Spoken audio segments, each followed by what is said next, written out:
그러면 그 정진의 힘을 지혜로 풀 수 있는 방법은 정진의 힘을 스스로를 관찰해야 된다는 말씀이신지요? 예, 그것도 뭐 같이 연결이 되는데요. 그러니까 이제 우리가 일단 부처님 가르침을 한번 돌아보면 바른 정진의 그 경전에 항상 나오는 이야기가 뭡니까? 선을 개발하고 불선을 버리라 이거잖아요, 그죠? 그러니까 노력의 방향이. 그러니까 내가 하는 이 노력이 그러니까 이제 선을 개발하는 쪽인지 아니면 이제 그 선을 불선을 개발하는 쪽일 수도 있잖아요. 내 욕망이나 이런 걸.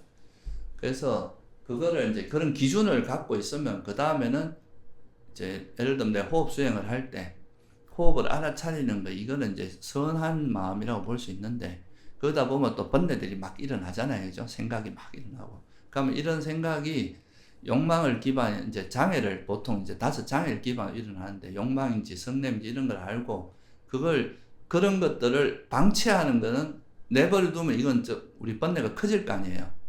그러니까 이런 걸 알아차리고 내려놓는 연습을 하고 그리고 이제 숨에만 머물러 있는 이런 걸 이제 연습을 하는 거고 이렇게 하다 보면 우리가 이제 장애들이 버려질 거 아니에요. 이게 바른 정진인 거죠.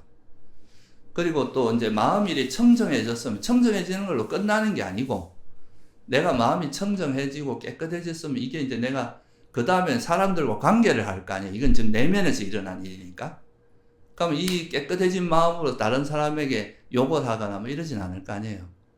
그 사람이 잘 되길 바라고 행복하길 바라고 그 사람에게 이익이 되길 바라고 이렇게 마음이 쓰여질 거 아니에요. 그게 이제 자비심으로 드러나고 지혜로 드러나고 이렇게 되는 거죠. 그런 게 다 바른 노력인 거예요. 정진의 힘이고. 그러고 이게 이제 우리가 보통 살아오면서는 욕망과 성냄으로 보통 살아왔기 때문에 이 세력이 훨씬 커요. 이건 습관적으로 일어나는 일이에요.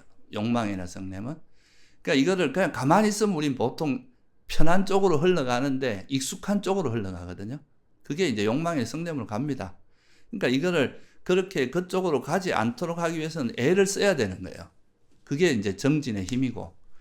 근데 이게 이제 다행히도 어느 정도 임계점을 넘어가면 그 다음에는 힘이 훨씬 덜 들어요.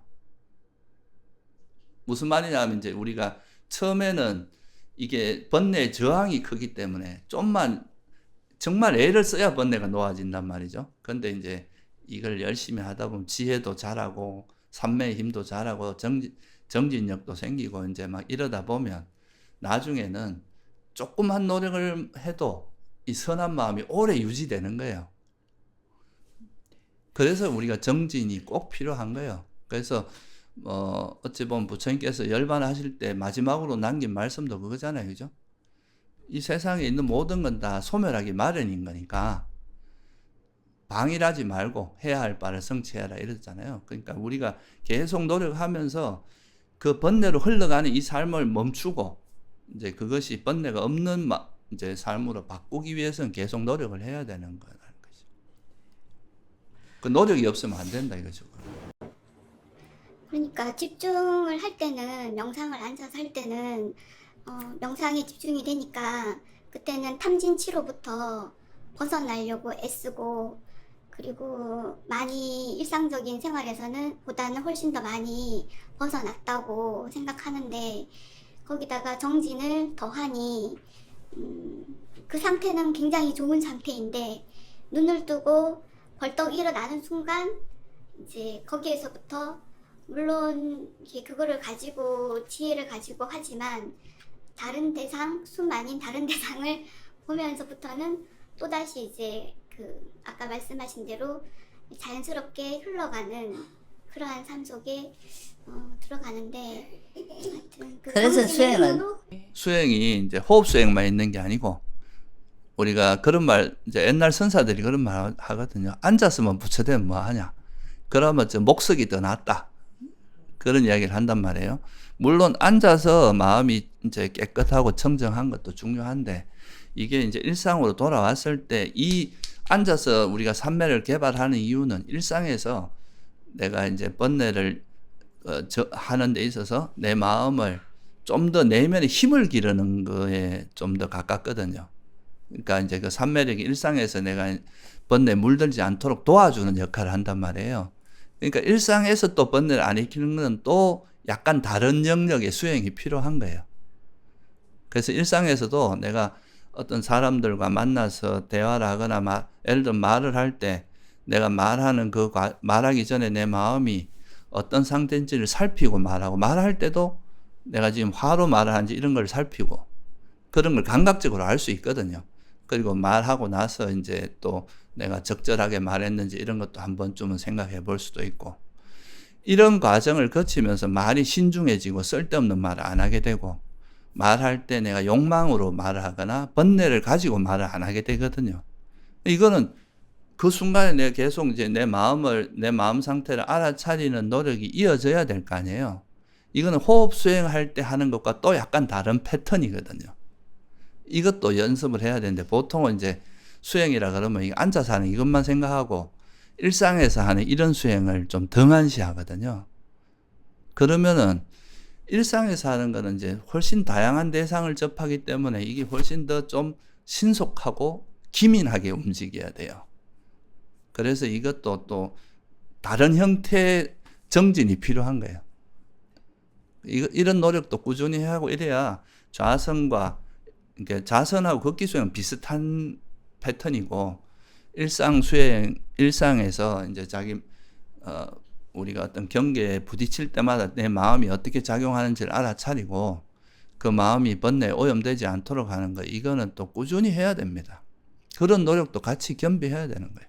근데 그게 어렵기 때문에 차라리 정진이 쉽지, 일상에서 사람들하고 부딪히면서 정진이 쉬운 게 아니라 자선이 쉽겠죠.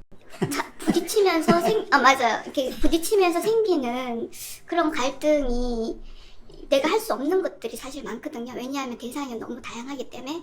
그래서 마음을 계속 이렇게 내려앉히고 그러는데, 가장 좋은 방법은 인연을 끊는 게. 그래서 보통 이제 그 수행의 어떤 또 하나의 극단 중에 하나가 나중에 인연을 끊어버리는 거예요. 다 끊어버리고 저 깊은 스님들도 보면 점점 더 깊은 산속으로 가야 돼. 사람 없는 쪽으로. 그게 아니고 부처님께서도 보세요. 부처님께서도 다 탁발 나가가지고 외도들이 뭐라 해도 흔들리지 않고 옆에 와서 막 이 깎아중화 욕하고 이래도 아무 흔들림이 없잖아요. 그런 게 진짜 수행이지. 어디 숨어갖고 뭐 내가 어디 숨어있는 그거는 우울증 환자들이 하는 거예요. 그 책상 밑에 숨어있고 이런 거는, 그거는 그런 수행은 올바른 수행, 그런 것도 영적 우회라고 하는 거에 그 대표적인 예입니다. 그게 뭐냐 하면 그 외국에서도 보면 그 사람들이 어떤 사람들이 있냐면 6개월 돈 벌어 가지고요, 6개월간 수행센터 가서 지내는 거예요. 그러면서 자기는 막 거룩하다고 생각하고 이렇게 하는데, 뭐 그 수행 자체가 나쁘다는 게 아니라 도피수단이 된다는 거예요, 이 수행이라는 게. 현실에서 도망가는, 그러면서 이제 자기는 영적으로 우월하다고 생각하나 이렇게 될 수 있거든요. 그게 바람직한 게 아닙니다. 결국 진짜 수행이 제대로 되고 번뇌가 이제 이런 지혜의 힘이 생기면 남들이 화내기 어려운 상황에 화낼 수밖에 없는 상황에서 화를 덜 낼 줄 알고, 그죠? 당연히 다른 사람, 예를 들면 권력이나 뭐 돈에 다 집착하지만 거기서 물러날 줄 아는, 이런 게 이제 수행을 오래 많이 한 사람, 지혜가 있는 사람의 차이점일 거 아니에요, 그죠? 그런 힘이 생겨야 그게 진짜 수행인 거예요. 도망가는 거는 쉬워요, 그거는. 아무리 산속에 도망가 보세요. 자기 마음에서 일어나는 건 피할 수 없어요. 도망가도 여전히 마음은 들끓고 있어요. 산속에 간다고 뭐 내가 뭐 도적이야 뭐 산속에 숨으면 피할 수 있을지 몰라도 이 마음에서 일어나는 건 도망간다고 되는 게 아닙니다. 정진을 하고 싶은 마음이 강하지만 그러니까 그게 정진이라는 게 일상에서 어떤 경계에 부딪히더라도 보살님이 흔들리지 않는 그 힘을 길러야 되는 거예요. 이걸 받아칠 수 있는 내공, 힘, 그게 진짜 정진이지. 그럴 때마다 어디 뭐 깊은 산속에 가거나 사람 없는 데 가고 이런 거는 그런 건 전형적인 도피에 해당해요. 그래서 대상을 만나면은 정진이 약간 힘이 좀 풀려요. 또 정진을 하다가 또 대상을 만나면은 정진이 잘 되는 것 같은데 또 대상을 만나고 오면은 앉아 있으면은 그 대상에 또 이렇게 또 흔들리고 그래서 이거 두 개를 자연스럽게 잘 하기가 좀 힘든 것 같은데 근데 정진을 하고 싶고 탐진 치료부터 해방하고 싶고 다시는 윤회하고 싶지 않은 마음이 크면은 그 환경을 자꾸만 정진할 수 있는 환경으로 만들어줘야만 되지 않을까. 보면 이제 뭐 지금도 그렇지만 그 아란이 된다는 거는 어떤 상황에서도 번뇌가 일어나지 않아야 되잖아요. 그런데 이런 조용한 데서는 번뇌 안 일어나고 또 사람들 만나면 여전히 번뇌 일어나고 이렇게 되는 상황이면 그게 되겠습니까? 그렇게 절대 되지도 않고 그러고 보살님이 이제 아까 말했잖아요. 우리가 이런 사람들과 경계에 부딪히면서 하면 내 맘대로도 안 되고 그게 무아이지예요. 그런 데서 배우는 거예요. 아, 인생이라는 게 내 맘대로 되는 게 아니고 이거를 화 안 내고 참아내는 힘을 기르는 게 진짜 수행이에요. 그런 걸 절대 화내지 않고 대응할 수 있는 힘. 그런 게 진짜 수행이지. 그래서 좀 전에 우리 도반하고 살짝 얘기하고 또 앉아있으면 그게 또 생각이 약간 그런 느낌이 좀 그런데 있습니다. 그렇게 하지 마세요. 그렇게 하면은 보살님이 계속 도망 다니게 되고 현실에 적응을 못 하게 됩니다. 그래서 사람을 만나면 계속 불편해지고 자꾸 없는 쪽에 이게 소위 말해서 삼매를 닦는 거를 잘못하면은 그 고요함에 빠지게 되거든요. 이 고요함에 빠지면서 조금만 번거로운 데 가면 내 마음이 흐트러지니까 그걸 못 참아요. 자꾸 이 고요함에 집착하게 되는 거죠. 그것도 하나의 병통 중에 하나예요. 그거 수행해서.